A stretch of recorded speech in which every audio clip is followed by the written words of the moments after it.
let us begin.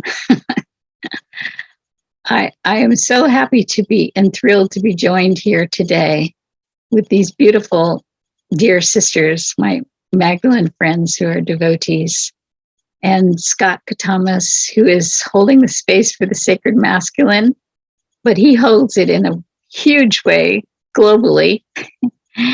And Shannon Andersen, who's an author of the Magdalen Awakening, and Claire Magdalene, who is also an author of the Magdalen Path, and Anasuya, who is a scholar of the Black Madonna, and Ilona Marshall, who is a beautiful priestess of Isis and Magdalene, and a dancer, and Elizabeth Kelley, who got me started in all of this with opening my heart and my soul to this powerful, powerful connection to the Magdalene. And I got a bug bitten by Magdalene that was just unbelievable. It has made so much joy in my life. I am eternally grateful to you about that. And then my dear sister, Elaine Doty, who is the priestess, the high priestess, has her own temple and has done a beautiful job of creating wonderful sacred women to go through her temple training, the 13 Moons sanctuary that she holds. Anyway, we're just so thrilled that you're all with us. And I wanted to start out by just kind of talking about the theme of what is happening here with this particular Easter. So there's our beautiful Magdalene in the full moon. And you'll notice this is the Magdalene. This is the image of Mount Tam in an artist's rendition. Mount Tam is the legend of the sleeping lady. And what was the theme that was given to me when I received the vision for this Easter? The theme was Awaken the Sleeping Lady. Because it is with the sacred feminine that we need to have all the beautiful presence that holds the divine, that will bring in the new earth, that will give us the healing and the power that we all need to be living in a world, living in love. I always start my ceremonies with honoring the Black Madonna. And the reason why I do this is because Unity in Marin, where I was going, Bill Englehart had a dream that the Black Madonna came to him. Now, he is not only the senior minister of Unity in Marin, but he was also president of Unity Worldwide on the board. And so he had this dream that the Black Madonna came to him and she said, Bill, I want the rudder. Bill's like, no, you can't have the rudder. The rudder's mine. And he's like, not giving her the rudder. So it's like, Bill, you need to give me the rudder. And she didn't want to argue with him. So she just held out her hands and she looked him in the eye and she said, Bill, the rudder. And he released the rudder to her and he wakes up. You can see this is a man on a boat with the rudder at the best. So I was really curious about why the rudder. Well, you have to know is the story of Magdalene is that she comes with an Egyptian slave child named Sarah to the south of France, but they come by rudderless boat. So she is bringing with her the energies of the Black Madonna. And in the story of how the Black Madonna interacts with her in the south of France, it's like the divine feminine does not want to have a rudderless boat. We want to steer the ship. We want to bring the world into right divine order. The doors flew open and I was able to start doing sacred ceremonies at Unity in Marin. Elizabeth Gibbons, who's in the center of this photo, she had this beautiful Black Madonna painting, and I asked her if she could bring it to the ceremony that I was doing. And she says to me, oh my God, Christy, she says, that painting is so heavy, it takes 2 people to carry it. I'm in San Francisco, this is in Nevada, and you want it on Friday night, and there's traffic. I mean, she's like, oh my God, this is going to be too hard to get through Friday night traffic to get up to Nevada by 7. So she said, let me think about it. Well, the next day she went to the Crystal Fair at Fort Mason, and there was Michelle Newman, who's right next to her in this photo. And she walked by Michelle. She did not know Michelle. And Michelle, she sits down with her because she felt compelled to have a reading by her. And so she's like, what do you want the reading about? And she goes, well, I don't know. I wasn't planning to have a reading because she normally doesn't get readings. So Michelle closed her eyes and then she said, oh, I'm getting a very clear message. You're supposed to take the Black Madonna painting to Unity and Marin and help this woman named Christy Michaels. She was like, what?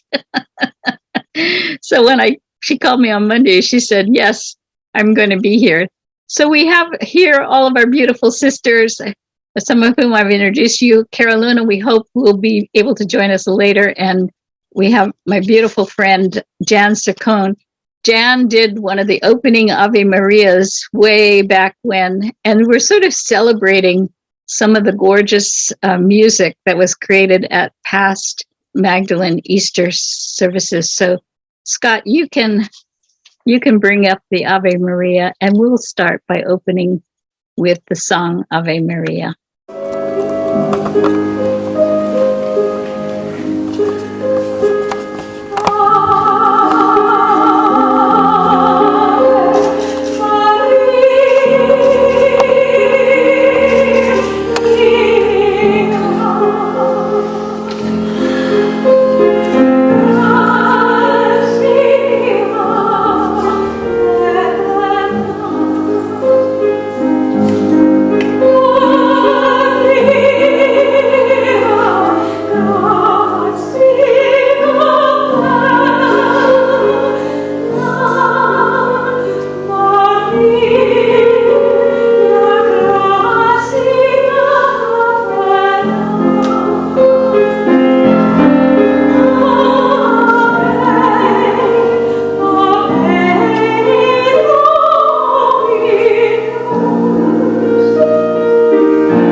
Thank you so much, Jan. That is so moving and so touching. It reminds me of the beautiful time for 10 years. Actually, this is our 12th year, but for 10 years, we were able to do the Magdalen Moonrise Easter services in person, connecting and hugging and celebrating. It was so extraordinary.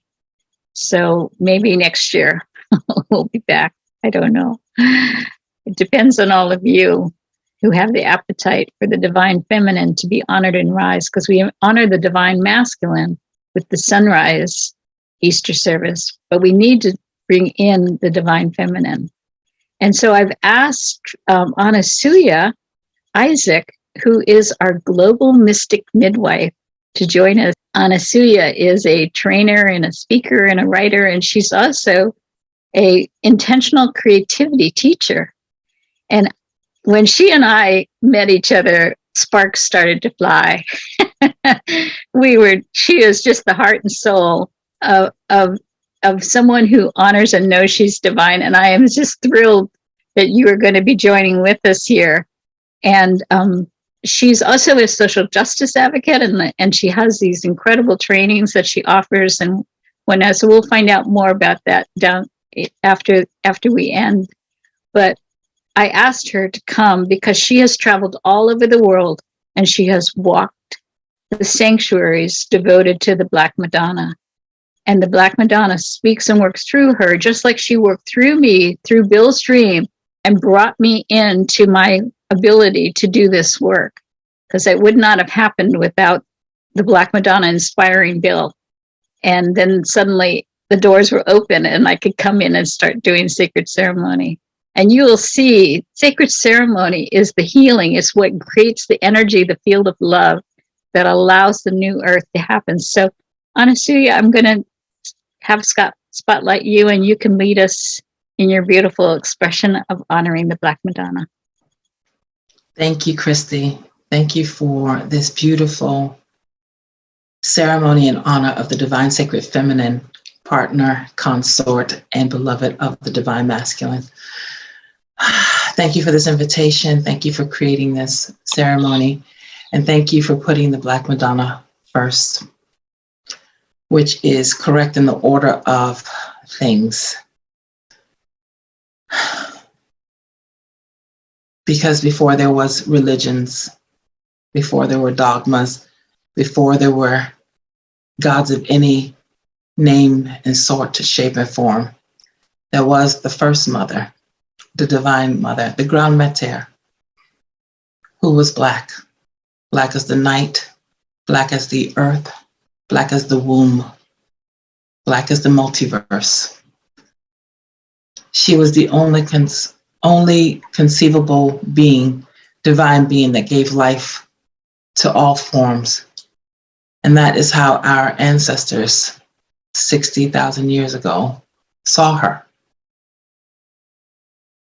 Woman, round, full of life, fecund, and dark, and mysterious, and fertile.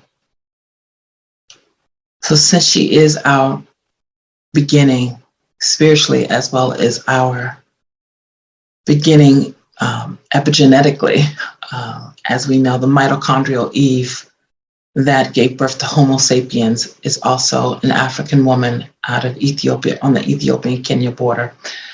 So in both ways, we have the divine sacred mother, and our literal mother that we all have in common is a Black woman. And we honor that force of darkness, which is the beauty of the night, the magnificence of the womb, the depths of the ocean, which never see sunlight, and the mystery of the earth that holds all of life forms ready and crystallizing, ready to bring forth new beginnings. We go back to the beginning of all creation, which is darkness. A command had to be spoken that said, "Let there be light," because without that command, we would be in the beautiful, lush darkness of creation, the space where all is at once. So we are here opening up this beautiful Moonrise Resurrection Day ceremony to resurrect our connection to the divine sacred mother and the divine sacred father, here to resurrect our connection and our relationship, being related, understanding the umbilical cord that connects us all, whether you call it a red thread or umbilical cord. We all have this one red thread connecting us back to the divine sacred Black Madonna. So today she is asking for us to remember who she is and whose we are. For we are her daughters and her sons. We are her beloveds. We are her expressions. We are her voice. We are her breath, whether we know it or not. And she is asking us on this sacred day, on this day that we are making holy with our communion. She's asking us to remember our first mother. Who is she? The Black Madonna. She is asking us to remember that it was with joy, with supreme orgasmic joy, that she birthed us to experience that joy again and again and again. To experience the orgasmic joy that she is, that we are, for we were made from that and we're made with that to bring forth that in every situation where we find sadness, depression, lonely, poverty, injustice, where we find ourselves in these situations, when we find ourselves in places of loneliness, that we bring forth that orgasmic joy that is us, that is our heartbeat, that is our purpose, that we bring that love in communion with her, that we invoke her name, the Black Madonna. Madonna being mother, Madonna being Mrs., Madonna being Madame, Madonna meaning holy mother, Madonna, holy mother, who gave birth to not only he who is called Yeshua, who gave birth to he who is called you, she who is called you. We are all her children. By heart, by soul, and literally by blood. We are all siblings. She is asking us to remember who we are as one with her, as one with her, as her very breath.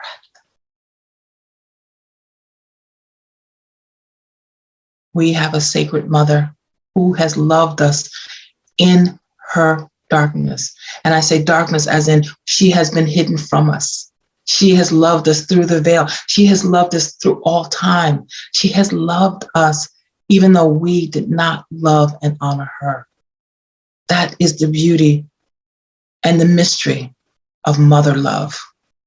Mothers love us no matter how badly we treat them, how well we treat them, no matter whether we remember their birthdays or not, whether we remember to go visit them when we're too busy.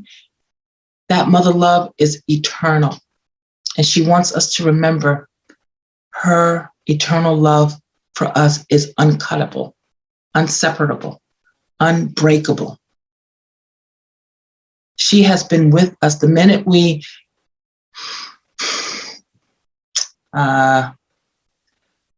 left the garden. I will not say fall because we did not fall. There's no such thing. But the minute we left the garden, she has accompanied us so that we will always know the way back home. She has followed us every step of the way in all our incarnations and all of our lives. She has followed us to remind us, to remind our souls of its home so that we keep returning and returning and returning to her divine lotus feet, which is placed in our hearts. Even if we don't remember, she is in our hearts. She is our heartbeat. Without her grace, we cannot breathe. Without her grace, we would just be clay. She is our animating spirit. So on this day, in this holy instant, let us remember our mother. Let us call her name.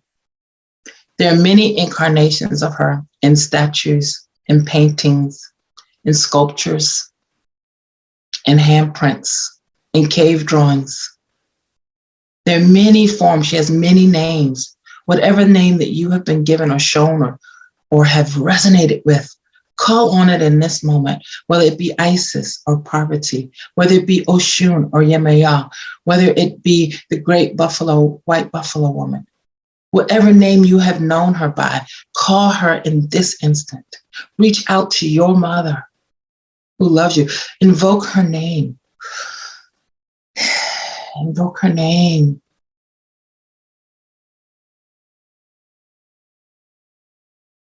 I call upon Our Lady of Chesterhover. I call on Mother Isis. I call on Yemaya. I call on Oshun. We call their names. There are millions. And yet it is just one sacred mother for us all. We are remembering her. And on this day that we're honoring the Magdalene tradition, one of the ways that she has expressed herself in flesh is through Mary Magdalene. So in the same way that you have a white Madonna and child, we have a black Madonna and child. So one is Mother Mary, who is considered the white one. And one is Mary Magdalene, who is considered the dark one, the rebellious one, the one of ill repute. All of these lies about her. Well, where no, they are two sides of the same mother. So in honoring our Black mother, we are honoring Mary Magdalene. And in honoring Mary Magdalene, we are honoring the divine Black mother. That is one of her vessels, one of her vehicles that she has come to us with the highest teachings of Sophia, which is the Christ consciousness. She is coming with the feminine path of the Christ lineage. She is coming. She is here. And we are honoring her. So as I painted it, this is Mother Mary, and this is Mary Magdalene, sisters side by side. And in the middle is Jesus pointing at their mouths saying, listen to the women, listen to the women, listen to the women and their divine wisdom. Let us remember who we are. So I'm inviting us to sing in this moment. I will play some music and we will join in. And it's simple. The words are simple. The words are simple. I am remembering who I am. And I'm asking us to remember who we are as children of the Black Madonna, who we are as vessels of the Black Madonna, and who we are as her light and love. Remember who we are. So just close your eyes in this moment and just take a deep breath. And when you breathe in, remember her beautiful breath flowing into you. Feel it. Feel her presence.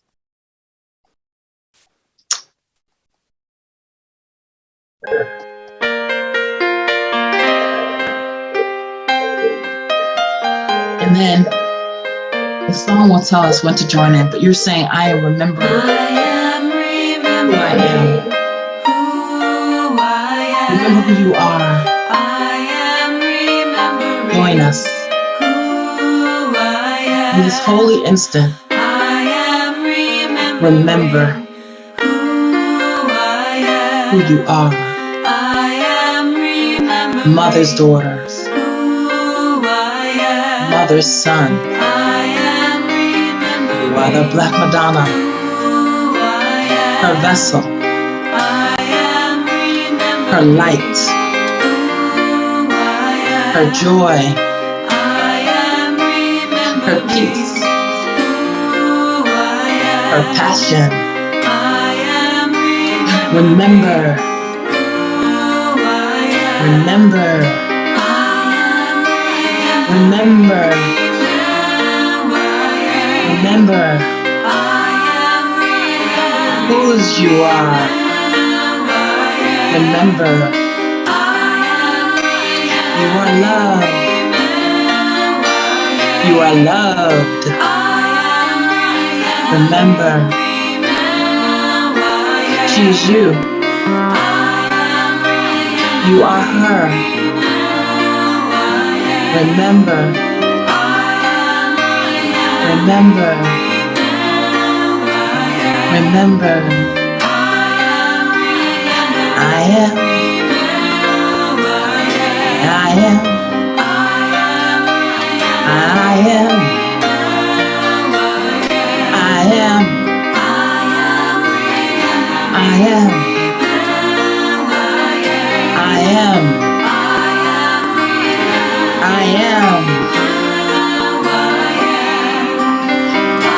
I am. I am.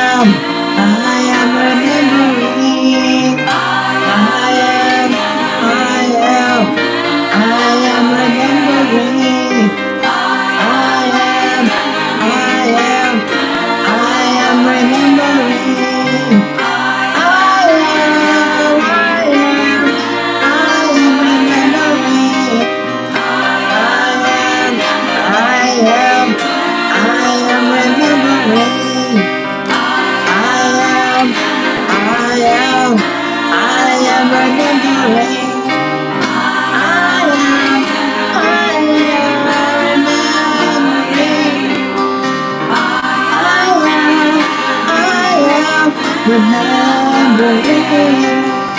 I'm remembering who I am. I am remembering who I am. I am remembering who I am.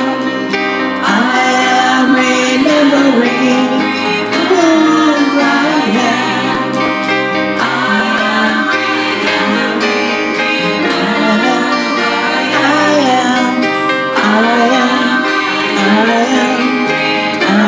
am remembering.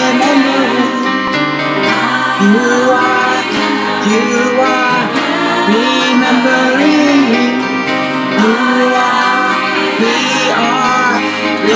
are remembering. We are remembering.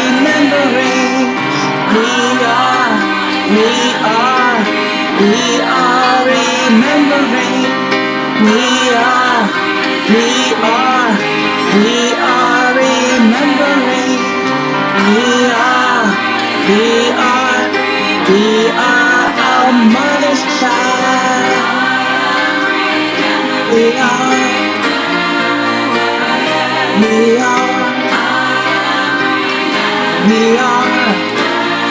our mother's child.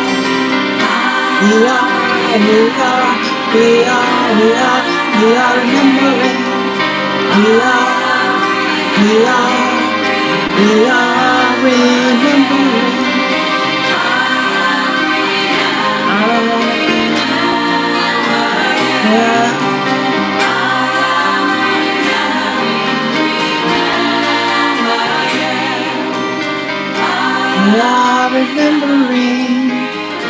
We are remembering. We are remembering who we are. And the definition of remember is to put the members, our limbs, remember is to put back together into wholeness.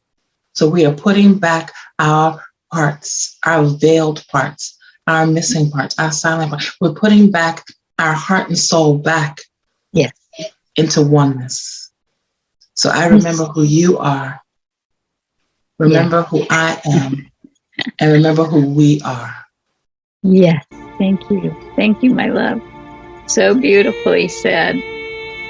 And now if everyone can take their candle, and we'll light our candles to symbolize the light within yourself. For this is not only the remembering, but it's also the beginning of the rise of the divine feminine and the offering of our sacred selves, where we need holy sacred women who are willing to claim who they are and hold that space of love and bring forth the new earth. And I am so grateful to all of you for doing this. Blessed be. Thank you so much, Anasuya. Blessed be. So there's always storytelling, wonderful storytelling that happens in the journey of the Magdalene. So part of the reason why we do the Magdalene Moonrise service is because there is a prophecy in Mark and Matthew that basically says, I tell you the truth that wherever the good news is preached, this woman's deeds will be remembered and discussed. Well, what were her deeds? And what we've come to learn because of the valuable content and information that's in the Gospel of Mary Magdalene, that she was the one who mastered the teachings of Jesus, which is to live above the line, to live in an experience of heaven on earth, to live in a world living in love, have the eyes of Christ to see and the ears to hear. And throughout her gospel, she says, do you have the eyes to see and the ears to hear? And so we get above, instead of being in fear and at effect, we're at cause and we're choosing love. And we know that we can do this. And she is the most powerful living demonstration of this. And And those of us who are endeared to the Magdalene have been really passionate about bringing this forward, because she was minimized, suppressed, and undervalued for so long that those days are over. And we are awakening now to the truth of who she is, because she models for us what we need to become. And one of the other strong principles that has been impacting me, when I became ordained, actually Elizabeth Kelley ordained me in the Temple of Isis. And when she ordained me, I just went into an altered state. I was like so unbelievably joyful and happy. I was beside myself. And I thought, well, is it because we're in a temple and we're all dressed up? And so my little kid who loves to play dress up is finally happy? And I went back to my room and I randomly opened A Course in Miracles, and this line caught my eye. All separation vanishes as holiness is shared. For holiness is power, and by sharing it, it gains in strength. That's why it's so important that you are all here, because we are sharing holy power together, because we are willing to acknowledge our own divinity, to claim our inner Black Madonna and be a part of this. So I had the great pleasure of being escorted on a pilgrimage with Shannon Andersen, who's going to be talking. She wrote the book, The Magdalen Awakening. Shannon took me to the Cathar ruins in Montségur in the south of France. We hiked all the way up to the top of this thing, and I did it. It's like, so what's so weird about everything to Magdalene is at the top of a mountain or at the top of a hill or something. It's like you do a lot of hiking. But anyway, so this is when the massacre occurred. And that's a whole nother story that's worth knowing, that Kayleen Osbo tells about how the Crusade stopped and why there was this massacre of the Cathars, who were willing to hold and honored that the divine feminine is equal to the divine masculine. And of course, Pope Gregory would have none of that. In fact, he said Magdalene is a prostitute to help diminish her stature. So we hiked up, and as we were going up higher and higher to the top of the mountain, there's Shannon there ahead of me. It started to get very, very foggy, but we were bound and determined to walk among the ruins. And Shannon wanted to have a little ritual where we honored the Cathars who were killed at that. So she set up a little altar here. And as she did that, when we looked at the pictures that we were taking of it, all of a sudden there was this one beautiful orb. I was so blown away about how beautiful and perfect this orb of light was, that was sort of like watching us, what we were doing, and honoring us in our pilgrims. And then I found in one of the books on Magdalene, which had all the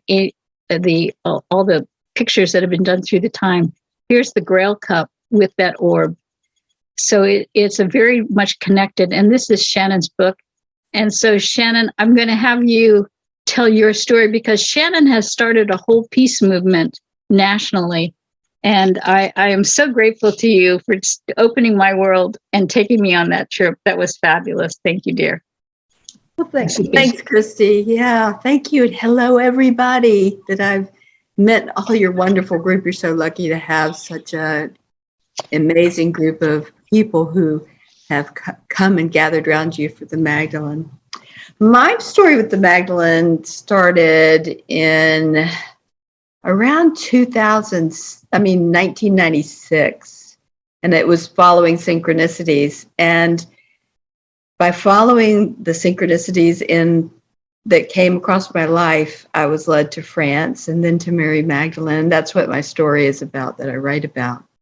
So luckily, when I met Christy in 2006, when we were at the first Magdalene gathering, I think, Kathleen McGowan's gathering, and we came together, and she said, would you take me to the sites? And I said, absolutely. So we planned this journey that took us all the way from Scotland down to Montségur, and that's where we got those amazing pictures. So that's, my story is long, but Magdalene, in my book, I share about how I was given the physical proof that Magdalene was a part of this journey and what her message was. And her message is about bringing together the masculine and the feminine, the balance, that men and women become equally yoked, head and heart. And that's our mission together, that we do that. I mean, I can't even begin to tell the entire story. But the interesting thing is that Christy and I were both students of A Course in Miracles. And we were talking about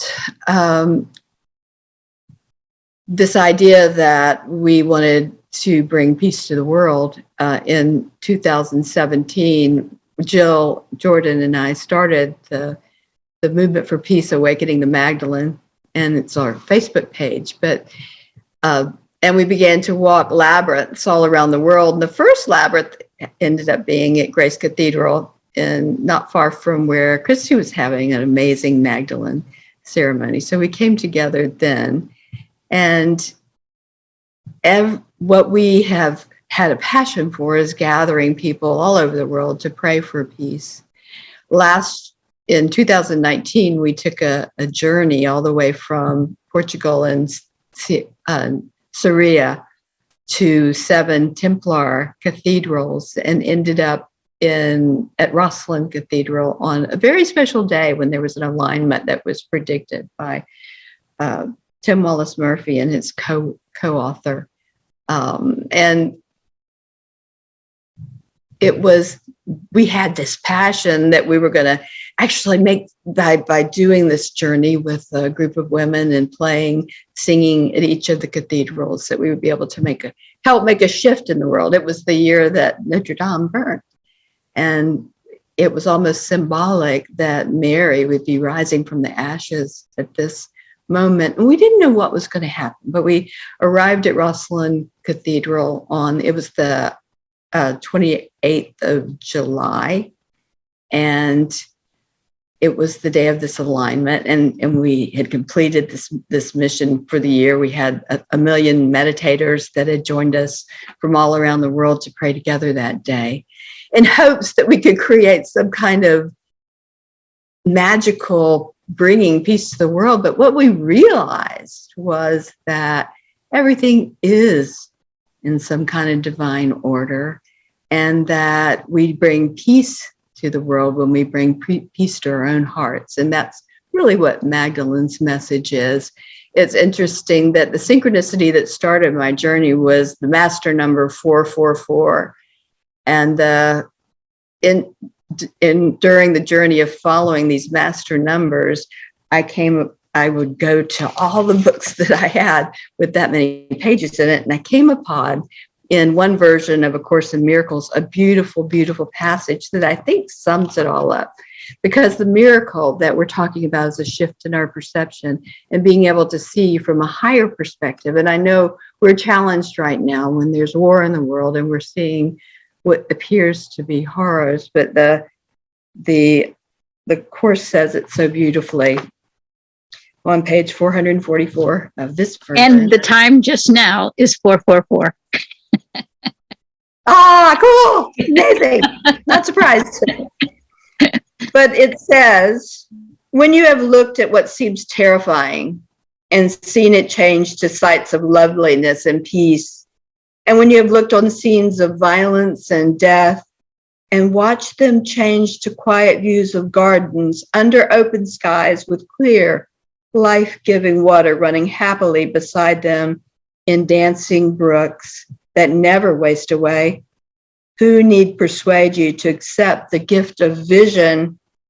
And after vision, who is there who would refuse what must come after? Think but for an instant just on this. You can behold the holiness God gave his son and never need to think that there is something else for you to see. And it is our job to rise to the highest vision and understand that in everything there is a divine order, and it is our job to hold the vision of peace in our heart. And to actually, I believe our mission is very easy.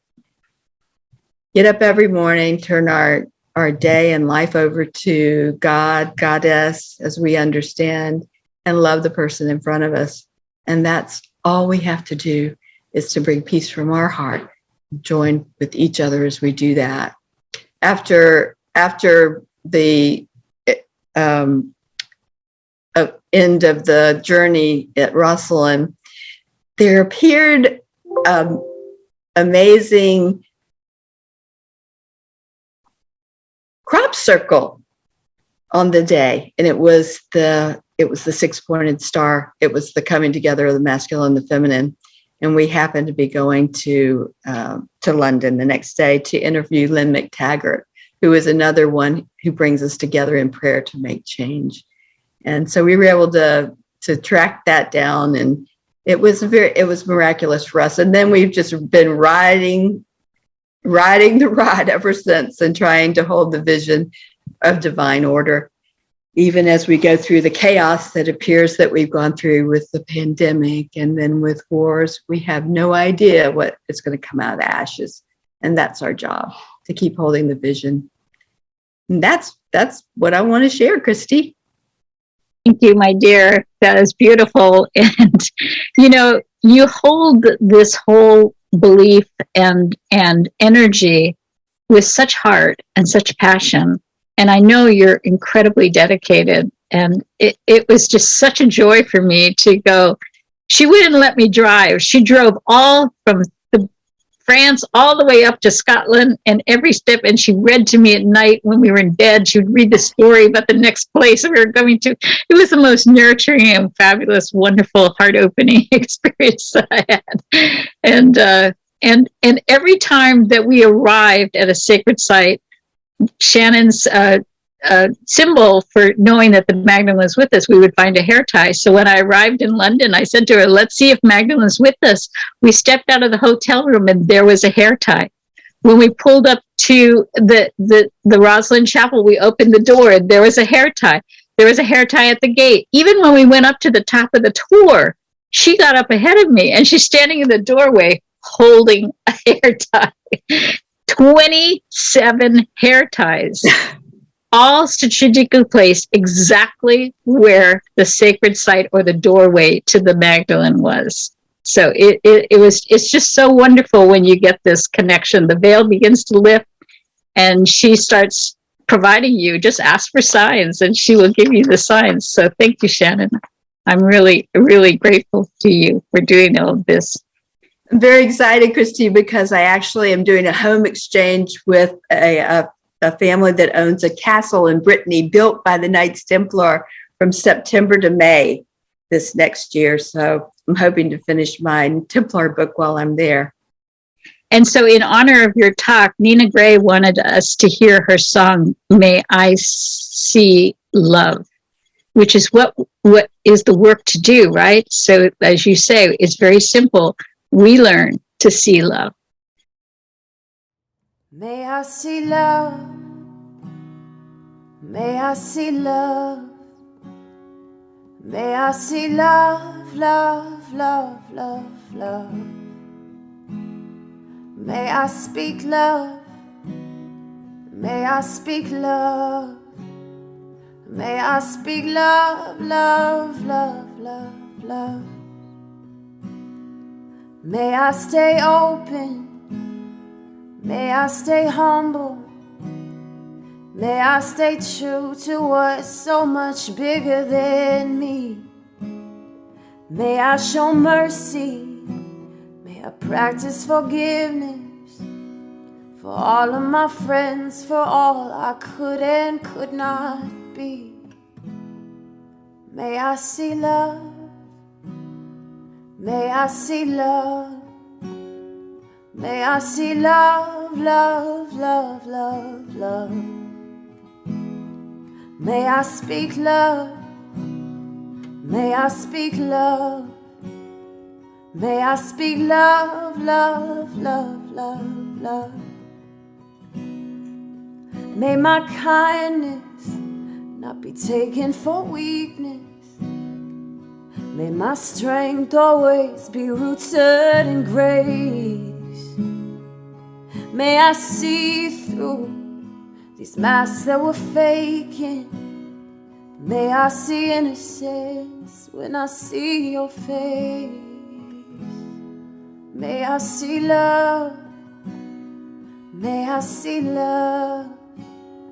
May I see love, love, love, love, love. May I speak love. May I speak love. May I speak love, love, love, love, love. May I serve love. May I serve love. May I serve love, love, love, love, love. May I sing love. May I sing love. May I sing love, love, love, love, love. Oh, I know I may not always get it right. Oh, I know I may not always see the light. But I know I'll always try every day of this one and precious life. May I see love. May I see love. May I see love, love, love, love, love. May I speak love. May I speak love. May I speak love, love, love, love, love. May I serve love. May I serve love. May I serve love, love, love, love, love, love, love. And may I sing love. And may I sing love. May I sing love, love, love, love, love.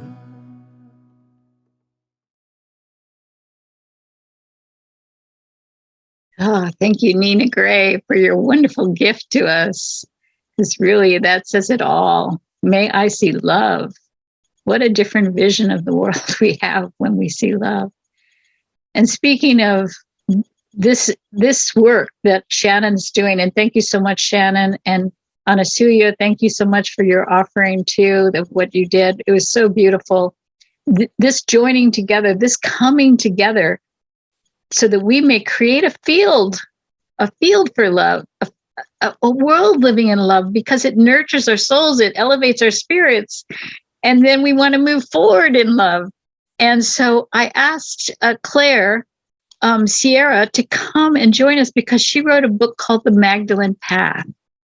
And that's what we have to do. For me, it has changed my life to be on the Magdalen Path and to have all these wonderful and amazing and gorgeous women who give their heart and soul to it and are so dedicated. Thank you, dear.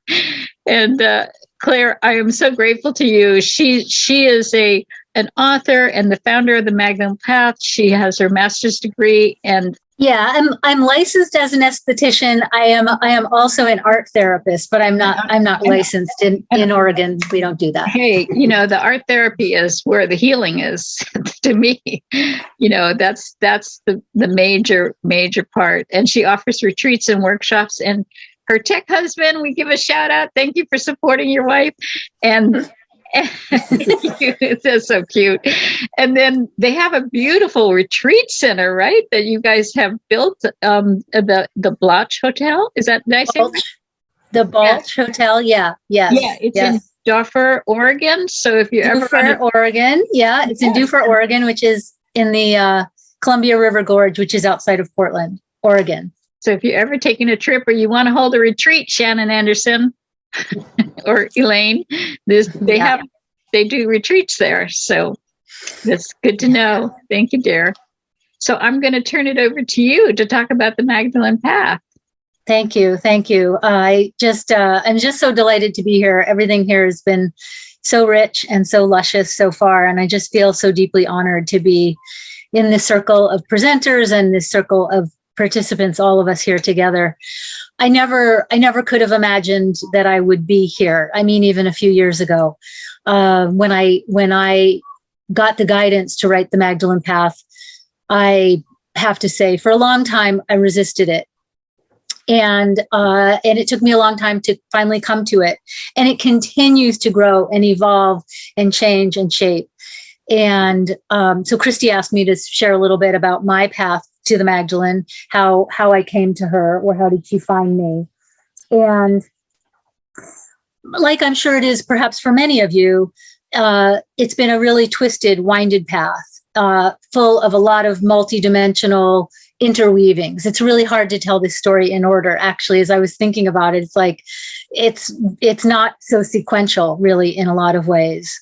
And I was raised Catholic, but I was definitely no longer a practicing Catholic when she came to me. I had been exploring a lot of different spiritual traditions, esoteric traditions, because I was always really interested, not just in the ideas and the dogma or the beliefs of it.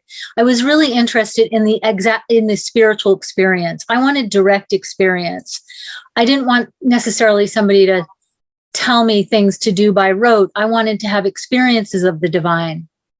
And so that was what my journey was really about, through New Age mysticism, practices, earth-based traditions, shamanism, women's wisdom circles, into the world of therapy and art therapy, creative therapies, feminine spirituality.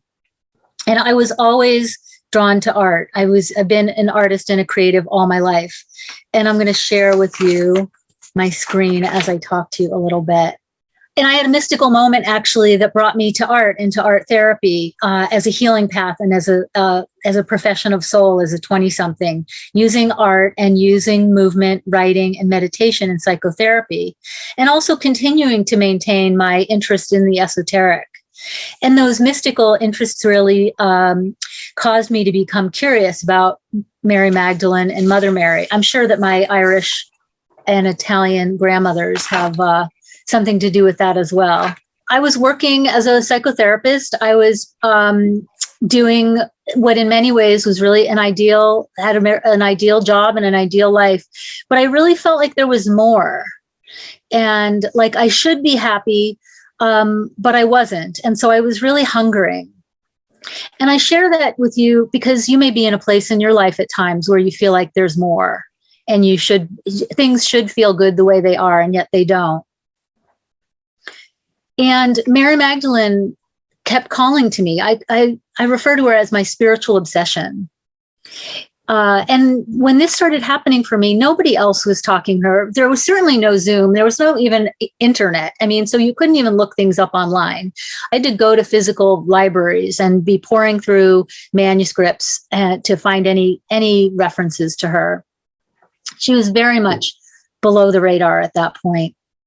But I was always really interested in what does she mean for modern women? Like, how do we connect with the sacred when it's been written out of history? Who is she really? And why does she keep appearing and showing up? And I was really searching for my purpose and getting some intuitive hits and receiving spiritual guidance and meditation to write this book about the divine feminine through the untold stories of Mary Magdalene, which frankly, I had no idea how to do. I kept pushing it away, pushing it aside. I can't do this. And yet I started to meditate, and I would sit in meditation and she would come to me. I had a few really startling, strong experiences. And then it became something that I could do that became, frankly, really normal. And I felt like, I can do this. Anybody can do this. It just seemed so normal. And I would get these amazing downloads, and then I would put it aside. I mean, there were years in between. I would put it aside. And I eventually sort of met my resistance, and I wrote the Magdalen Path book and also created the Goddess Coloring book. And that was really to share my own process of connection with her and with the divine feminine, and teaching others how to connect with her as well, and with our own divine feminine souls. I really want to use the be a force for uplifting the feminine in the world that's so masculine dominant, and to help us create balance within. and create balance without, because the balance in the outer world can only come from within us. You know that, I'm pretty sure. And so I got really clear messages about tools for awakening the divine feminine and how to balance the overworked inner masculine. And so I wrote the Magdalen Path by centering in meditation and connecting with her in guidance. And these unsolved mysteries and unanswered questions led me, like many others here, to France and to other sacred sites on pilgrimage and retreat. And we'd visit where she'd taught, and we'd meditate and pray, and connect in with her energy and with other priestesses and other goddesses and deities as well, and with ourselves as holy women. Hiking up mountains, hiking through forests, digging, driving long dusty trails into going to caves and things like that. Beautiful experience, highly recommended. And so that ultimately led me to holy oils and to the lost art of anointing, because really no study of Mary Magdalene, no interest in Mary Magdalene could really, she was the anointer, of the anointed one. So, and she was the one for whom, as Christy mentioned earlier, when these events are spoken of, she will be remembered in glory.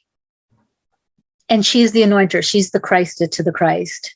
Meanwhile, my therapy practice morphs and develops. I start working with essential oils. And meanwhile, life shifts and changes. My husband and I buy this retreat hotel. We move to another part of Oregon to create this space where people can come and reconnect and center in themselves. Really just to offer space for people to reconnect. And we also offer gatherings, and I offer spa treatments. I developed what I call the spa sanctuary there, which is a retreat or is a place for wellness experiences, so that we can really reconnect and recalibrate at a soul level as women. And I feel like this is so needed now. Through all of this, Mary Magdalene has continued to guide me, and she inspires me to bring this to other women. These are just a few shots of our retreat space. I saw this room and I thought, oh, well, of course, this is a temple space. This is a red tent in the making. Let's see, I'll go through that. Through all of that, Mary Magdalene has always guided me, like I said. And so this path continues to grow and develop. It's like the book gets written, the downloads get received, then the book gets written, the book gets published, and life continues to go on. And I've continued to work with the material in the Magdalen Path, but it also continues to grow and evolve. One of the things that really happened was I learned a new way. I was really drawn to, or I felt guided, or really longing to have spiritual experiences that really connected with Magdalene. And I was having that in other traditions, but I didn't find anything in this particular tradition that was really moving me. And then one day I had an epiphany. I woke up realizing a new way to pray the rosary, but this time not to Mother Mary, but to Mary Magdalene. And so I've been leading groups in that prayer. First, I was working within it myself. I started teaching it to others, and others found it very powerful as well. And then I started developing wrist rosaries, which are little bracelets basically that have aromatherapy beads on them so that you can count your prayers. And it's a really deep way of deepening into the practice. And I just keep following the flow of guidance. It continues to grow and evolve and morph and change. And I'm sharing the rosaries with folks, and I'm sharing the prayer with folks. I don't know what will happen. I don't know what will come next. I just keep following the trail. So, and to me, it's really all about the balancing of the masculine and feminine. That was the message that I got most clearly from her, that the way that we can embody is through that. So I wanted to share just a short snippet. I have a moment to do that, and so I would center in prayer and meditation, and then I would get these downloads. And this is one of them, Mary Magdalene speaking to me, but also speaking to you. So with the loss of the divine feminine, the divine masculine lost his partner and consort. He lost balance in himself in the divine deism of the day. This loss of partnership is reflected in how hyper-masculinized your culture has become. The qualities of the overamped masculine, straight, rigid, planned, controlled, and organized, have become the highlight of society. And we acknowledge that there's great value in those qualities, but understand that they are not the only ones. Their companions opposite in the spectrum has been devalued and discounted. Feminine qualities of being spontaneous, organic, intuitive, unpredictable, emotional, eclectic, have become denounced as disorganized, chaotic, uncontrolled, hailed as diseases to be controlled and to be cured from, and avoided at all cost. As a result, there's hardly room for those qualities to be valued and cultivated, yet they're great creation tools too, just a different form and style, not better, not worse, just different.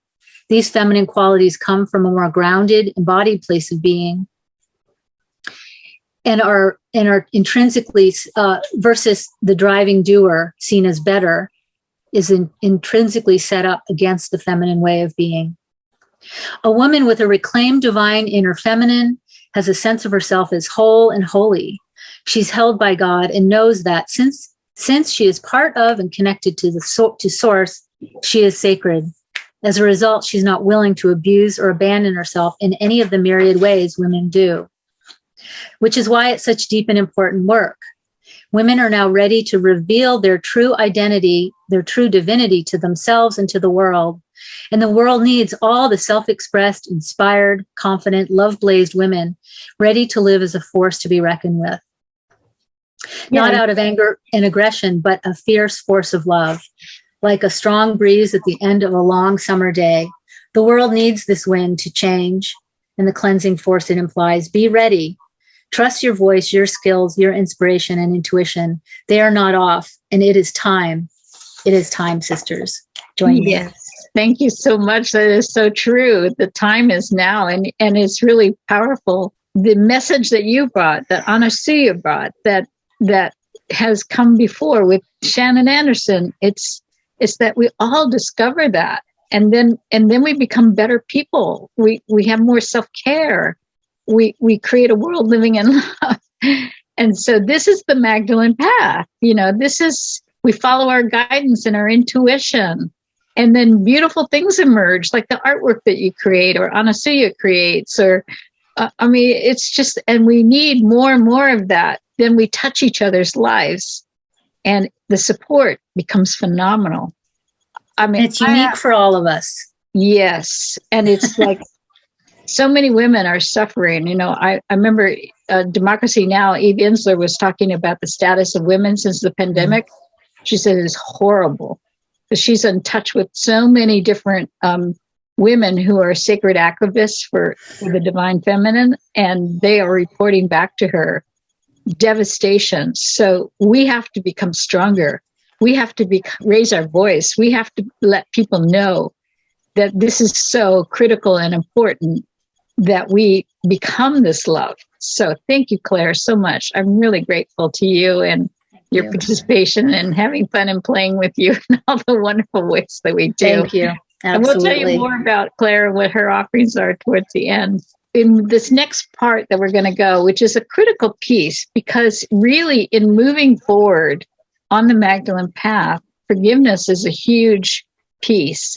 I remember Scott was talking in his program last night, or maybe it was this morning, somebody was saying that the word was forgiving. It's like, it gives us life when we move into forgiving. So I asked Ilona Marshall if she would please create.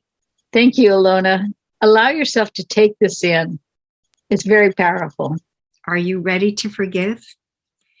Well, for this guided forgiveness meditation, I invite you to sit or lie in a comfortable position, if you're not there already, in a quiet place where you will have no interruptions, and that's including your cell phone. So please turn that off. My sources are Edgar Casey, Emotional Freedom Tapping, Paul Selig, and Dr. Joe Dispenza, most recently. I will be guiding you through a forgiveness meditation where you will evoke the feelings of peace and love in your heart. Bring to mind a challenging person who has offended you. Become aware of your survival reactive emotions. Say prayers to initiate the forgiveness process elevate and transform the emotions by lifting to the unified quantum field where you will feel yourself to be one with your higher self and with the chosen person. In this field of endless possibilities, unity, and divine presence. Ready? Let us begin.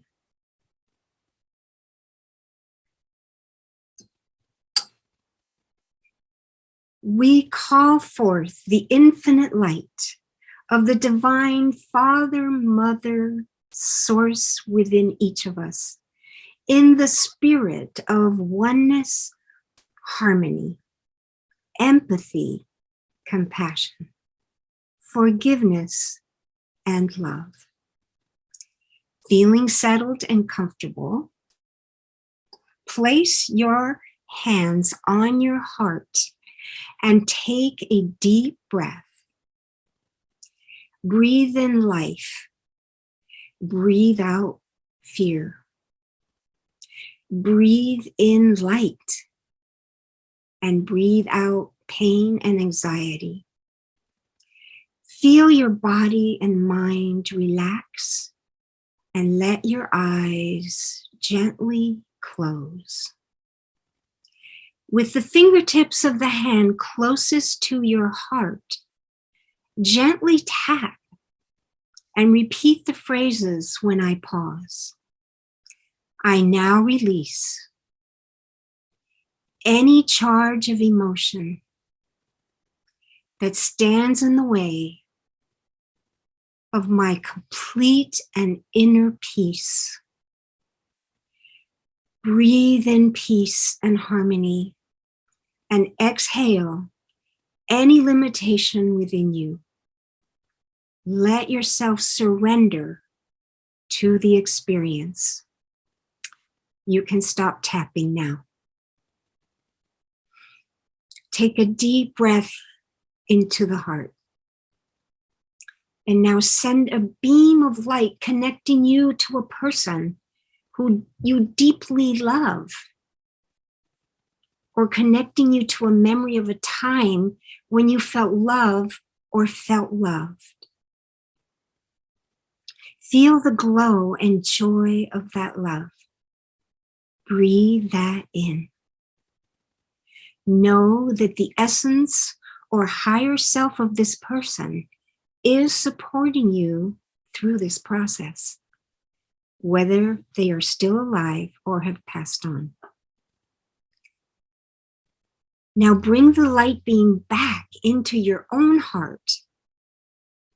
Call the energy back into your own heart and continue to relish the sweetness of love and turn your attention to feeling love for your own self, allowing the feeling of self-love to fill your heart. Breathe into that. Let any resistance or fear fade away. Become aware that you have self-generated this elevated feeling and allow this feeling to linger in your heart. Now, bring to mind a person that challenges or irritates you, a person that has hurt or betrayed or offended you in any way. This doesn't have to be your deepest wounding, unless you're ready. You can think of a person with whom you have a milder irritation at this point. You can develop a forgiveness muscle as you practice. So just let a person come into your mind's eye. As you're thinking of this person, what are you feeling? Are you perhaps feeling hurt, anger, resentment, hate, blame, or retribution, or anything else? Where are you feeling them in your body? Place your hands or hand on this area and repeat these phrases when I pause. Though I feel these emotions, I deeply and completely love and accept myself. Allow that to sink in. Feel your own self-acceptance. Feel your self-worth and your self-love. Take it in. Now, starting at your root chakra, you're going to begin to raise your energy. Take a deep breath, tighten the muscles of the perineum, pull up the energy into the solar plexus, the center of self-esteem, up the spine, through the heart, and pull the energy up further into the throat chakra, the will center, where choices are made. Now, decide and choose to transform these low base emotions and to forgive this person that plagues you in order to free yourself. Forgiveness is a doorway to freedom and an opening of elevated feelings and states of consciousness. A Course in Miracles says, fear condemns and love forgives. Having made this choice, you are now willing, yes, willing, to begin the forgiveness process by setting your intention on in this prayer of surrender to divine will within you. First, I will say the whole prayer. I am thine, as so-and-so is thine. Do that which will bring peace, harmony, empathy, compassion, forgiveness, understanding, and love between us.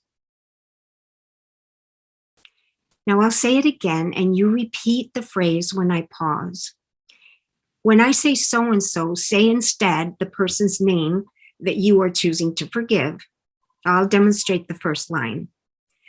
I am thine, as so-and-so is thine. So instead of saying so-and-so, you'll say the person's name. Here we go. Repeat then after me. I am thine, as so-and-so is thine. Keep repeating when I pause. Do that which will bring peace, harmony, empathy, compassion, forgiveness, understanding, and love between us. Breathe in and breathe out, broadcasting this intention to the universe. You are now going to elevate your energy even higher. Take a deep breath, raise the energy up into the pineal and pituitary glands in the midbrain. Feel your energy vibrating at a high rate frequency. Your consciousness is opening to the unified quantum field where there are no boundaries and there are limitless possibilities. Feel the joy of experiencing being one with your high self and the source of all creation, love divine. Feel this bliss. Breathe it in. Your heart is fully open now and able to feel empathy and compassion. Feel it in your chest.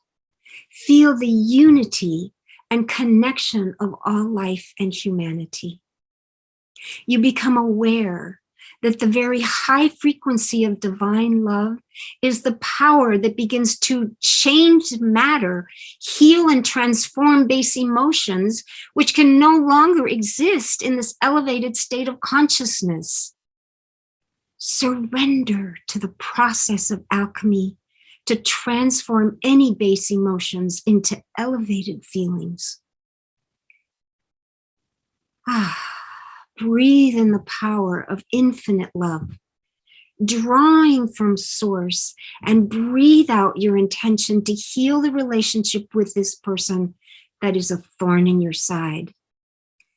Let the energy of your thought carry the intent to alter everything about this relationship, creating harmony within each of you with the radiating power of love. Feel it and become aware that you are loving this relationship into health. From this consciousness of your divine self, where all is one, address the divine self of the other person who is really yourself, allowing the power of love to have its way by repeating when I pause. I'm sorry. Please forgive me.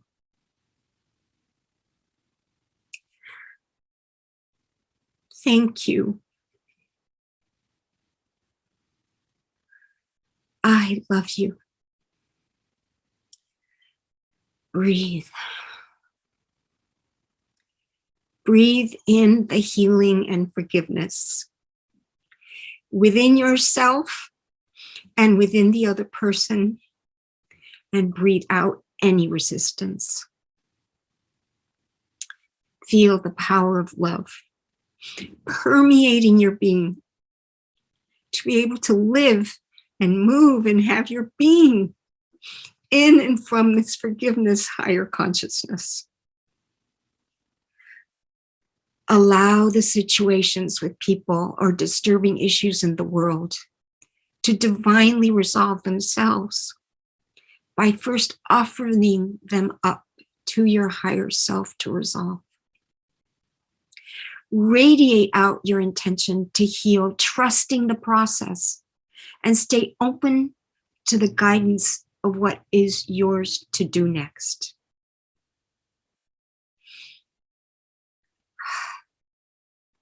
And next, practice this process daily, if not twice daily, for 40 days or until the issues are resolved and until you are free of being reactive to this person.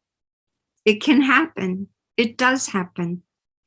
It took me all of 80 days to resolve this issue with 3 people. Also, ask for a healing dream and record any dreams you may subsequently have as part of the healing process. In your mind and heart, you can befriend this person. Let life unfold, knowing that love is the only way. And when you are ready, open your eyes.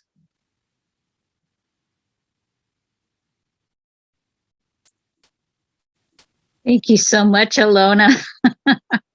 That was very powerful and very beautiful. And we will be making a single version of that because forgiveness is an ongoing process. And the Course in Miracles says that we all harbor at least one person that we're holding a grievance at any one point or time in our life.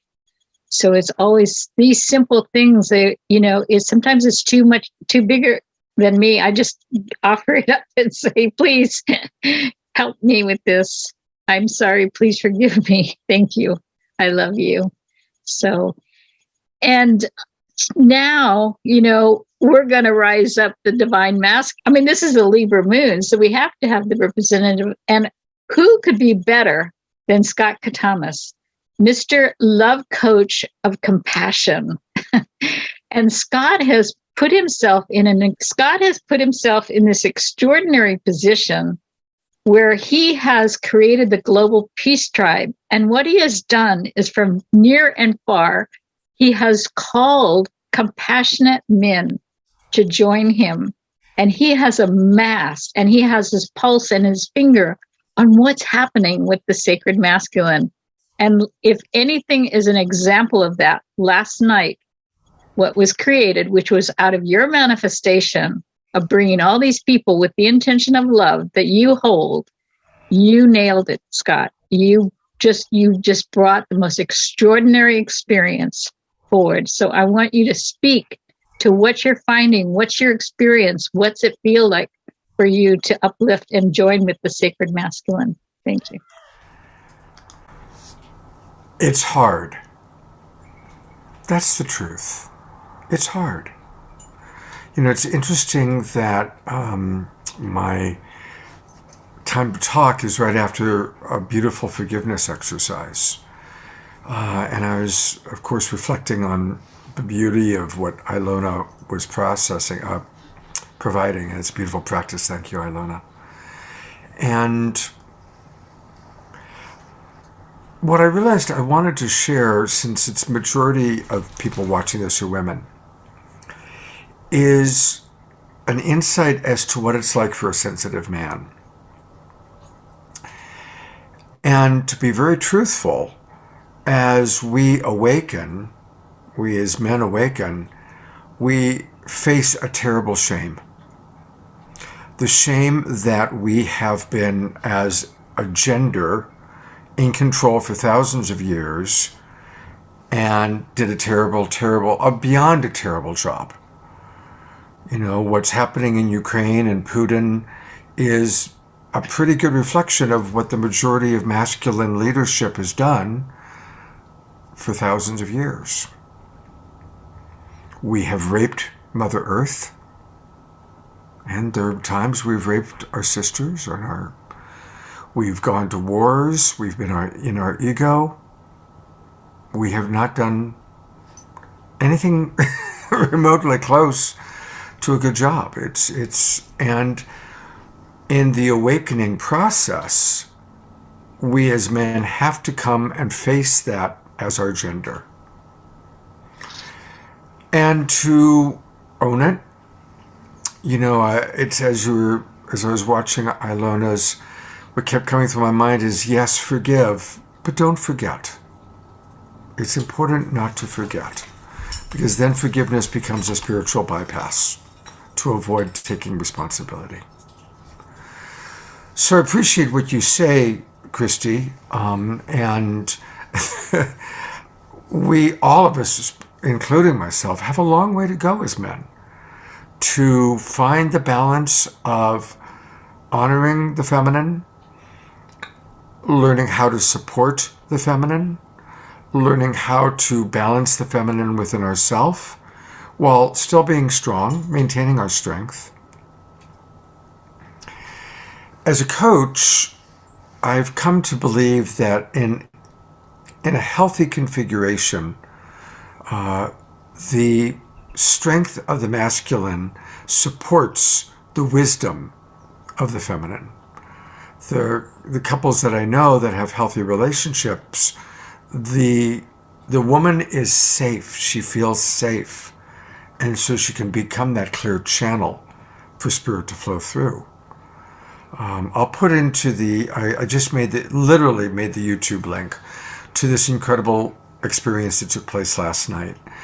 So I'll put, after I finish talking, I'll put into the chat box for everybody the link to this amazing combination of the twin ray, doing a meditation and prayer, and then Kristen Hoffman, clear channel of spirit, just really dropping into an amazing zone. And what's interesting to note is that Kristen has a very healthy relationship with a man, and she feels safe. And so she can be that clear channel for spirit to flow through. And the twin ray have a very healthy relationship with each other.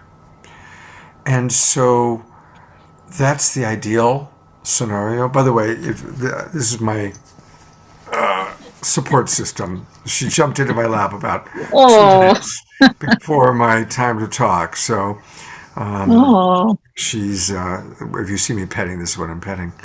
And, it's interesting because dogs have that pure love that we aspire towards. And again, the divine feminine is much more connected to unconditional love because they mother, they nurture, whereas the masculine is still stuck in external gratification to a large degree. Now, the good news is that, there are a tremendous number of men that are awakening, and so many of them have been on my show. I certainly was blown away with what Matt Kahn shared yesterday. And probably most of you know Matt Kahn. He's a wonderful best-selling author and very humble. He was due to come on to the show at 6:15 p.m., and he showed up in my Zoom room while I was doing sound checks with Kristen at 4:15, 2 hours early. He came in. And instead of coming in and doing a celebrity thing, okay, everything's good. In fact, a lot of our speakers didn't even want to do sound checks. They just came in. He came in 2 hours early and stayed the whole time, chatting, conversing, watching. During our early Zoom room show that he wasn't a part of, he just stayed and he watched. Very humble. And then when he actually spoke, he spoke about his dedication to being the embodiment of healing. Healing as the part of him that is a white man. And then there's that part. There's like the masculine, and then there's being a white man. And that's a whole other thing that we need to come to terms with. Decolonization and the way that white men have propagated and kept themselves in power at the expense of people of color. Anyway, Matt spoke beautifully about the dedication to recognizing that. So I guess my final thought is, women, make it safe for the men in your life to come to terms with the shame that they might feel, even if it's just collective shame. Because as we become awake, as we become sensitive, at the very least, we become aware of our gender, and then we may also become aware of personal choices we made when we were less conscious, when we didn't treat the feminine well. And the thing about shame is that it can cause good people to go into paralysis. Shame impacts the reptile brain and we go into freeze. And good people go into freeze because they don't want to do anything else that they could feel guilty about. So the guilt or the shame causes them to freeze.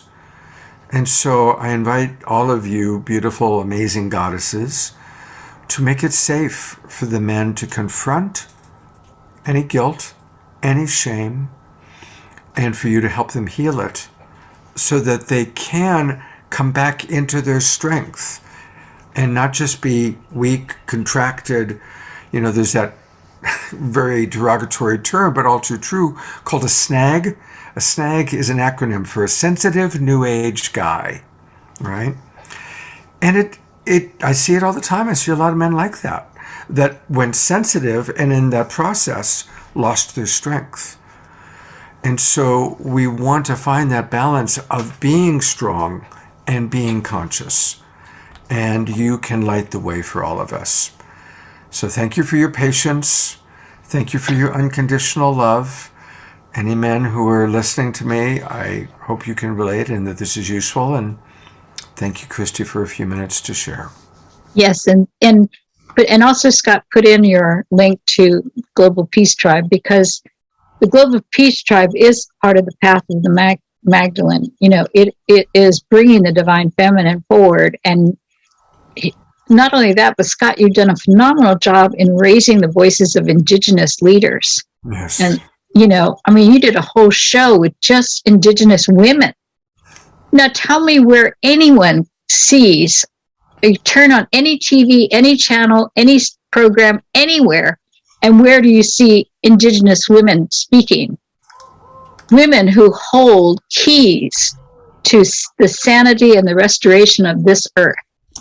So these are voices we need to hear from.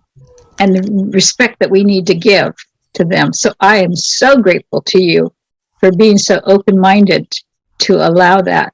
Thank you so much. My pleasure, Christy. Thank This you. is blessings. So now we get to the fun part because, you know, Easter always has the resurrection, which is the celebration of life and the embodiment of the higher self with the dance.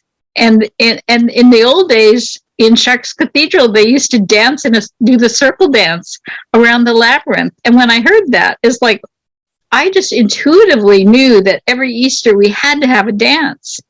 And so Elizabeth Kelley and Ilona, since our theme was awakening the sleeping lady, because without women who are awake to the truth of who they are, to their divine nature, willing to claim it, willing to hold it, willing to bring voice to it, bring expression to it in whatever wonderful and delicious ways that they want to do that, we're not going to have an awakening new earth. It's just not going to happen because it requires the presence of the equality.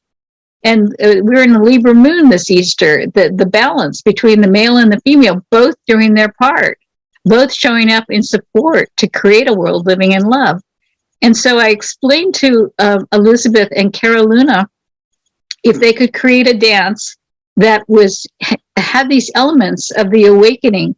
And boy, when they showed me what they created, I was completely floored. I broke into tears. They brought forth such a divine, powerful expression. So I'm not going to say any more because I want you to have the experience of the witnessing of that. So go ahead and take it away, Scott.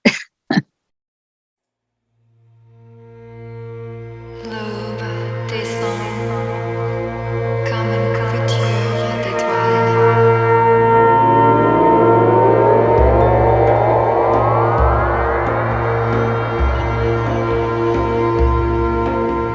Je nous suis.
Wow. Wow. You got a peek from behind the veil. This is what your angels are doing. They're standing behind us. They're surrounding us. They're saying, come on, awaken. Carolina did not know my story of the orbs. Did you see how the orbs and the beings of light were surrounding them? It's like, come on, we're here for you. We've got your back. Go ahead, rise up. Claim the love that you are. Let it in. It's okay. We're going to guide you. We're going to support you. Do not be afraid of the love that you are. It is where your safety lies. And so with this, we go into the most sacred touch of all, which I bring forth my dearly beloved priestess sister, Elaine Doty. Elaine has a temple and trains the sacred holy women in how to be their sacred selves. She supports so many women on the Magdalen Path. I am so deeply grateful to you and honored of your work, and that you are willing to come here with us, and that she may help us to experience the sacred of sacred touch, the anointing. Thank you so much. What a joy to be here. My goodness. I'm so filled up from all the different angles, from all the different places and spaces that we've been in together. And it's my great, great honor to bring us to this holy, sacred place upon the journey of this Easter Moonrise celebration, which is to the holy rite of anointing. And we know that our beloved Mary Magdalene was a high priestess and a sacred anointer, and that she was the one that carried the sacred oils, and that the word Christ, as our beloved Claire Magdalena said earlier on, means the anointed one. So this tradition, and I want to honor, because I see my beloved teacher and priestess initiator is also in the room, Diana Dubrow. And I just want to thank you, sister, for you are the one who initiated me on the path of the Saint Priestess, and who awoke in me the Magdalena that I am now walking beside, and who is within me and all of us truly. So this ancient art of anointing predates Magdalene by up to 7,000 years. We have evidence of the sacred art of anointing, the sacred art of Christing. And to become a Christed beings means to awaken the divine within us, to become fully anthropos, which is to become fully human, through our humanity, through our suffering, through opening the heart of compassion, through opening to forgiveness, through opening to joy and ecstasy and bliss, as well as grief and loss. We travel this human path. And Yeshua and Magdalene would say it is in our humanity, that bringing love to our humanity, that we awaken a divine being within, that it is that marriage. And so when we come to this anointment, we know that on Maundy Thursday, Magdalene brought the oils of spikenard to the Last Supper. And in an intimate ceremony of such depth, she anointed not just his feet, but poured the spikenard over his head, saturating him. And he announced that she comes to anoint me for my burial. And we know that her and the other Marys would have accompanied him to his tomb and continued to anoint his bodies on the Good Friday in preparation for his transfiguration in grace, for his rising up again to be reborn, the resurrection. So I'm holding in my hands, and if you have an oil with you, my loves, it could be any kind of oil. It doesn't matter, but I'm going to ask you to bring it into your hands. And we're going to place a prayer into this. And the oil that I am carrying this day is one that I temple keep, and it's called the Rosa Mystica. And it was blended by my beloved Diana Dubrow of the Emerald Temple And it combines the red rose with the white rose and the pink rose. And what I want you to know about this frequency of the rose, and I'm going to put my glasses on so I don't get this wrong. The normal rate vibration that we vibrate as humans, right, is somewhere between 62 to 70 megahertz. That's when they measure our energetic vibrational frequency. And the rose, she vibrates at 320 megahertz.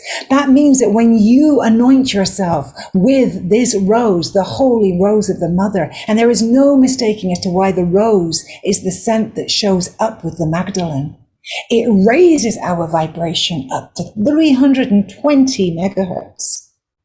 So can you imagine what that does to awakening our divinity, the light within us, literally?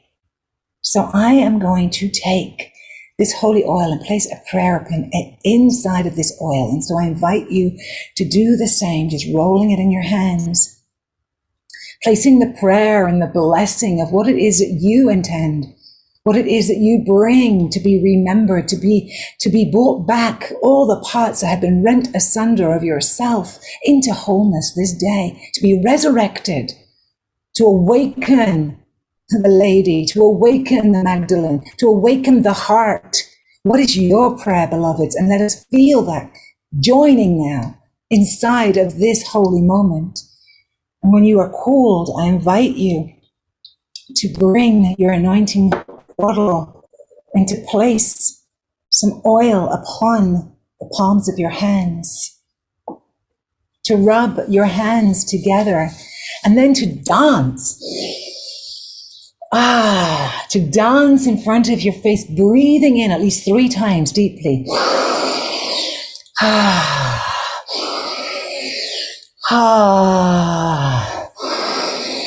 3 times, letting out the sound of Ma. This is a beautiful mantra, the Ma, calling in the Magdalene, the mother, Ma.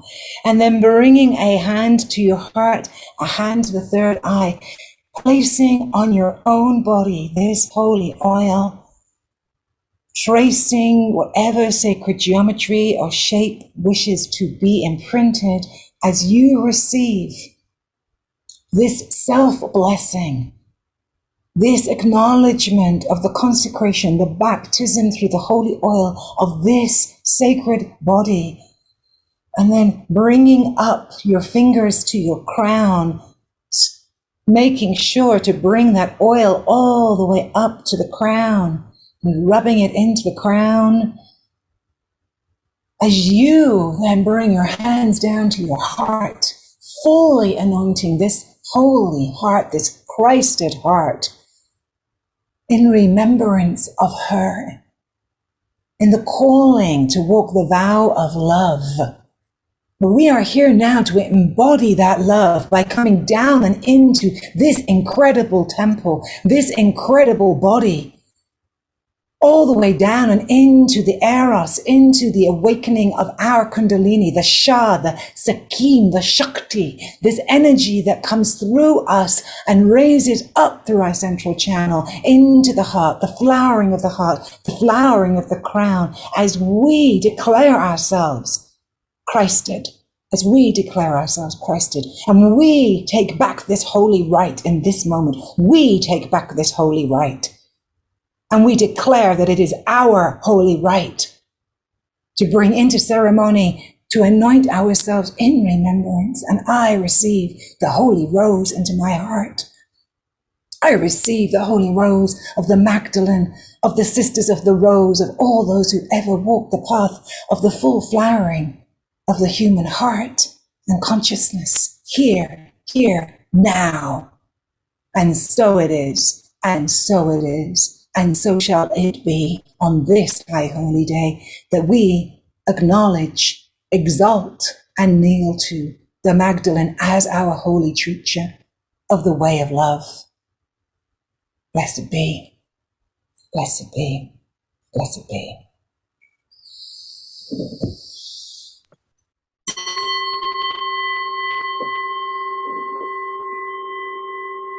Elaine, thank you. I knew you would knock it out of the park. That you would bring the passion, because this is what you see when you have someone who knows she's divine. She's not afraid to be it. She's willing to stand in her sovereign self. She's willing to be a priestess for the Magdalene. She's willing to support others coming forward. She's willing, and her willingness opens her heart. And then we all get blessed. You are the blessing. You are the blessing. You are the blessing. Exactly. So everybody hold up your hands to, we're going to bless Elaine. And say, we send you our blessings to you, my dear. And thank you so much for your peace and your love and your joy and your dedication. Such an honor. Such an honor. And back to you, my darling, straight back to you. Thank you very much. Blessed be. Because what we're going to do now is have a conversation about the community. And you're going to talk about making a Magdalene community. So we don't do this by ourselves. Believe me, there is no doing this by ourselves. This is done in community. And so I want Claire and Elizabeth and Ilona and Shannon and Anasuya. We are all creating this community, and there is no by ourselves. So, so you all work hard to bring forth this path. And I would love for Elaine, for you to talk about what it means to have a temple, and then other people can chime in and respond in the last few minutes that we have. Because we want to inspire you. You may have resonated with one person or the other, another teacher or another thing. Go to who you're guided to go to. But this is what the call is. It's the call for the awakened spiritual teachers to arise. Well, Elaine, I'm going to let you speak first. Thank you, sweetheart. What I'm feeling called to say right now is that the living temple lives within every single one of us. The remembrance of that temple is the embodiment of the way of love on the planet. And as we remember, we become the gaze that awakens the remembrance in the other. If you remember from scriptures, it was always said that there was this exquisite gaze that happened between Yeshua and Magdalene. And my belief and my knowing of that, my gnosis of that, is that when an awakened heart gazes into the eyes of another, it ignites and initiates the awakening of remembrance. Yes. And that's what it means for me to be in temple, is to create a space where we get to have that gaze, that experience of remembrance, and be brought into a frequency and a vibration that activates an internal knowing that we are home, that this is where we fit, this is where we belong. And that really has been my mission for the last, 15 years, to really bring that into the online world, to bring it into the retreats and the mystery school offerings that I am so, so deeply grateful to be part of transmitting and to have been ordained within. And so for me, we are all here today remembering what it is, and each one of us gets to awaken that. So I'll just leave it there. Thank you. I would like to invite Elizabeth to speak about your Lyceum, which I was ordained in the Lyceum of the Sophia. And you have dedicated your life to building this Lyceum and ordaining women. And you are a priestess of the Holy Order of Mary Magdalene. So please speak to the Lyceum of Sophia. The Lyceum of the Holy Sophia, I was ordained by the most fabulous woman, Lady Olivia Robertson, to create this Lyceum of the Holy Sophia that helps inspire people to move forward into becoming priestesses, and that it is that unique spark of that inner divinity that we all carry. And that spark, once alivened, really has its own course. So it inspires, look how it sparked in you. Yeah, oh my God. It just changed my life and rocked my world. Yeah, and so it's like lighting a piece of charcoal where you put flame to it, and you're you're looking at the charcoal. Ilona was always our charcoal lighter in our ceremonies, but you never know where that spark is going to go and then how it spreads out through the whole dark piece of the blackened charcoal until it's glowing. And so that's what I now see, that the Lyceum of the Holy Sophia is to hold a container, for women and also men, that once they're sparked, they go out and they give their unique gifts. Wonderful. I know, Anasuya, you're doing an incredible work with your social justice, and we're at our time, but we're going to take a few more minutes because I do want you to speak to this, because I feel the Magdalen Path is a social justice path. And it is so important because she was so suppressed, and now she's rising, and now we're claiming our sovereign self. And oh, great, Diana, thank you. So, Anasuya, please talk about I will gladly share briefly, because I want to honor people's time, but thank you for the extra time to share. Mary Magdalene, for me, is the queen of social justice. She is the goddess of social justice. Mother Mary is the way of sacred love in the terms of the divine feminine, motherly love, and Mary Magdalene is the side of motherly love that comes as justice, the bringing forth of the equality, the higher vibration. And so Mary Magdalene's path has always been to show what's missing in the world, which is the divine mother. And by just her speaking it was revolutionary. By her anointing and making other priestesses was revolutionary. She and the women who walk with Jesus created the church. It wasn't the disciples. Disciples did their best to create it inside. They ran away. Well, inside of the short time they had before they were martyred. They created churches, but the ones who actually got the church to exist and stay in consciousness and to stay in our hearts and to stay in our longing were the women who talked to women, who talked to women, who talked to women, who talked to their husbands, who took it from the living room to the kitchens, to the washrooms, who shared washing, as in washing clothes, who shared it with the women. And they built churches in the homes. They built churches in the forest. They built churches of worshiping the path of Christ consciousness that men and women share. And so she's always been about bringing forth the same message that Christ brought of honoring those who have little, feeding those who have hunger, clothing those who have no clothes. She continued the mission of serving the need in front of her. And part of the need is injustice, serving justice where there is injustice. So I continue that and reminding people, as in remembering, putting our parts together, the importance of doing the social justice work, because faith without works is dead. And so, yes, I will invite you all to. Claire, if you want to speak to what you're evolving, I just want to thank you so much for joining us as well. It's an honor to be here. My book is available at magdalenpath.com. I have a free rosary circle that I do monthly on the 22nd. 22 is Magdalene's number, so it's always on the 22nd. This week it's on Friday. That's this Friday. It's at 10 a.m. Pacific. I'll put the link in again, magdalenpath.com rosary. And I'm also just launching and starting the next 7-week online course of the Magdalen Path program. And there's a juicy sale, early bird sale on right now until then. That starts May 5th. So that's another way to deepen into the Magdalen Path. And it's all about practices and perspectives that help us not only, but including loving and honoring her, but also how do we align with her energy and her message so that we're the living examples of that. And we are living as love, and we're living in balance with our masculine inside as well as the masculine in our world. And so, yeah, all of these women here are doing really powerful work that's going to benefit the environment. And Elaine, please put your information about how do people find out about your temple.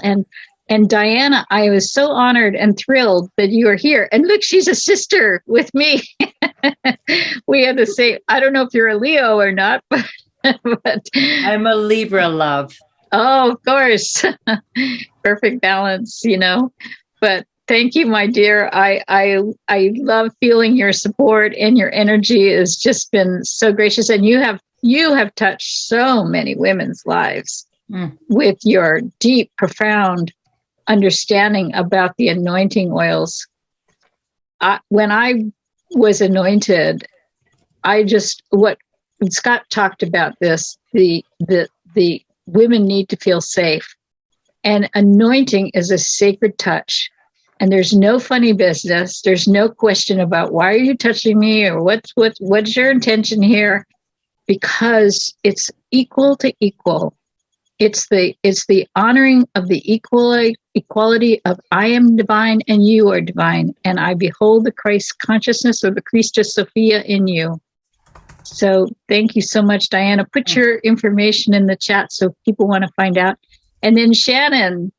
Well, the Movement for Peace and the Sacred Escape Retreat Center that we have in the hammock. We've been doing some amazing work with women, and it's so cool that we're all part of the field, because we're looking at there's only one of us here, and we're all doing the same work, and it's so exciting. We've got the whole country covered. I'm in Florida, you're on the Pacific coast, and thank you for it's a growing movement, so it's got to keep growing. And that's why somebody has said to me, like, what, you're going to do another Magdalene Moonrise service? It's like, yeah, because until there's no war, until women feel equal, in fact, until we get the Equal Rights Amendment passed, we don't even have that passed, then I feel called to continue to show up and do this work and raise the vibration, open the hearts. And Scott, please, we want your Global Peace Tribe information as well. And thank you for sharing. We are the first to see this stellar example from last night. Please watch it after you get off this. It will take you to an experience of what I opened this whole thing with. All separation vanishes when we share that which is holy. For holiness is power. And as we share it, it gains in strength. Namaste. Thank you all so much. I love you deeply. I am so grateful for and I know and see who all of you are. I am very grateful for your participation and your willingness to show up. And as Scott said, sometimes it's hard. It's hard to override the ego, and it's hard to step into our divine nature, because we don't have a world living in love yet that totally embraces this. I mean, some people roll their eyes at me when I say I'm a priestess, but I got called and I was told, you are to use that word because it embodies the highest divine nature of the feminine. And so I accept it and I share it. And to me, it brings me the greatest joy, just like having all of you here with me. And speaking of the greatest joy, and we're going to end this way, Scott is going to play the closing Amazing Grace that we did at the 2015 celebration, and then we'll just all be gone. But I want to leave this with you, because the energy in the room with over 200 people that came after walking the stations from Magdalene's point of view, they did the anointing, they did the Last Supper, they pulled the nails out of the cross, they got their forgiveness card, they went into the temple to have their hearts anointed, and then they walked through the gates of heaven to declare heaven on earth. And after 200 people did all of that together, the energy in the room was so magnificent and so fabulous that we all broke into this amazing grace song.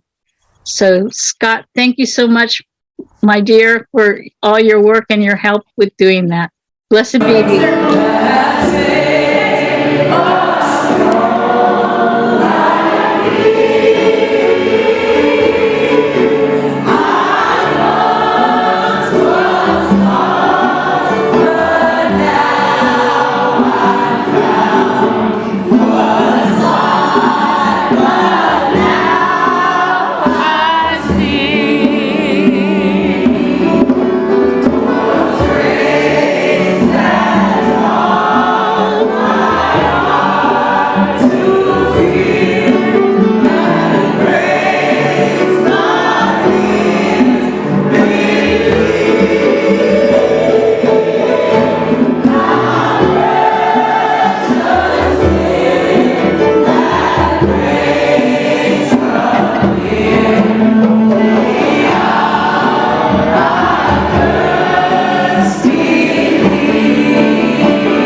just finishing. Okay, they're done with me. Thank God.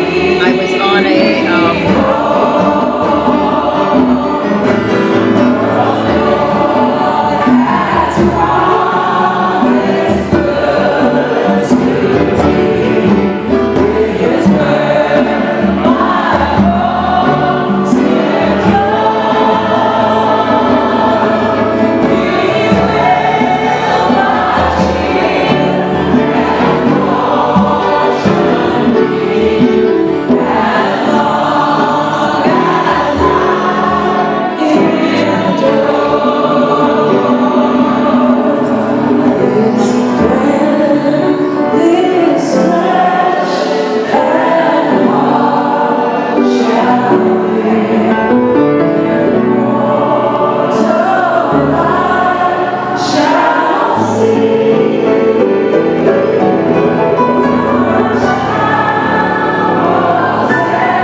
Thank you.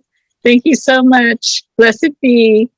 May you go forth. And maybe next year we get to be back in that space. If we keep gathering, if we keep spreading the word, if we keep opening the path. Thank you. Thank you so much. Blessed be. And thank you, Scott. Thank you, everybody. My much love. Blessed be. So wonderful. Thank you. Thank you. Thank you. Thank you. Thank you, Christy. Thank you, Scott. Christy. You did it. Thank you.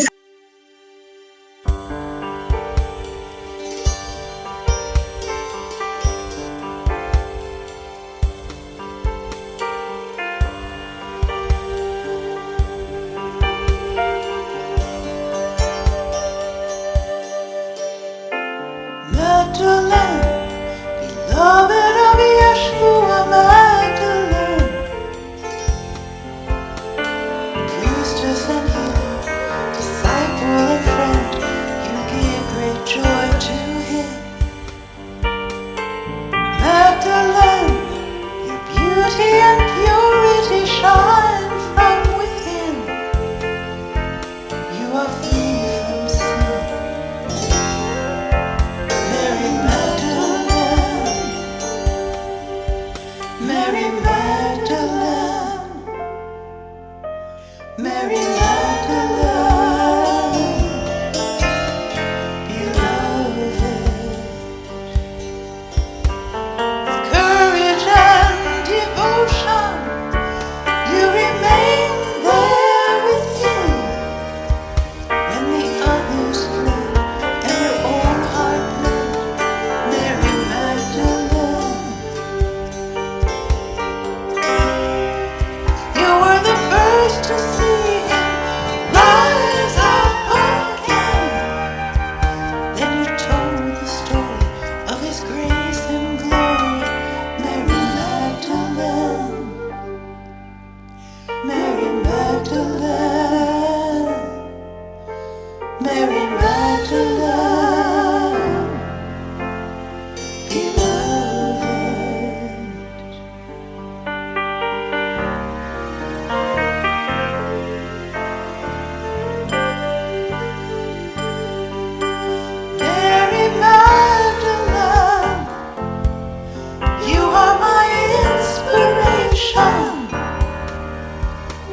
We honor you today with joy and celebration.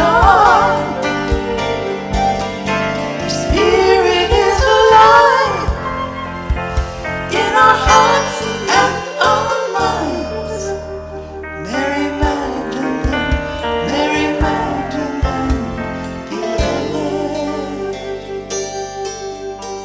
Mary Magdalene, you are my inspiration. We honor you today with joy and celebration. Spirit is alive in our hearts and our minds. Mary Magdalene, Mary Magdalene, beloved. Mary Magdalene, Mary Magdalene, Mary Magdalene, Mary Magdalene,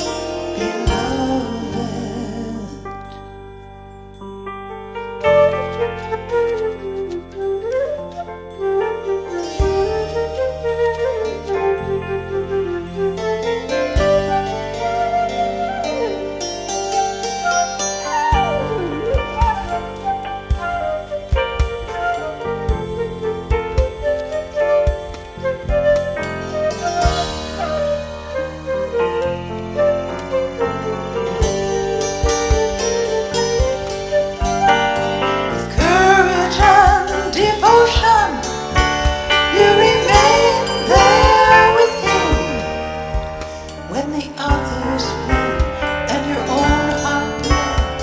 Mary Magdalene,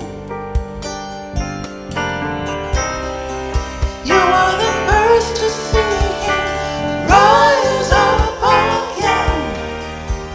Then you told the story of his grace and glory.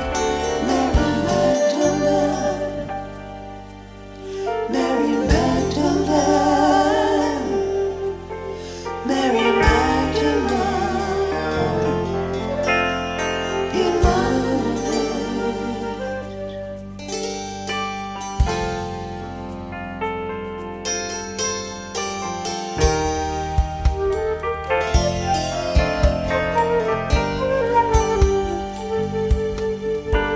Mary Magdalene, you are my inspiration. We honor you today with joy and celebration. Your spirit is alive in our hearts and our minds. Mary Magdalene, Mary Magdalene, beloved. Mary Magdalene, you are my inspiration. We honor you today with joy and celebration. Your spirit is alive in our hearts and our minds. Mary Magdalene, Mary Magdalene, beloved. Mary Magdalene, Mary Magdalene, Mary Magdalene, Mary Magdalene, beloved. Mary Magdalene, Mary Magdalene, beloved. Mary Magdalene, Mary Magdalene, Mary Magdalene,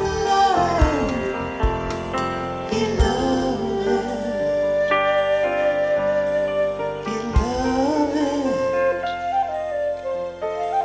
beloved.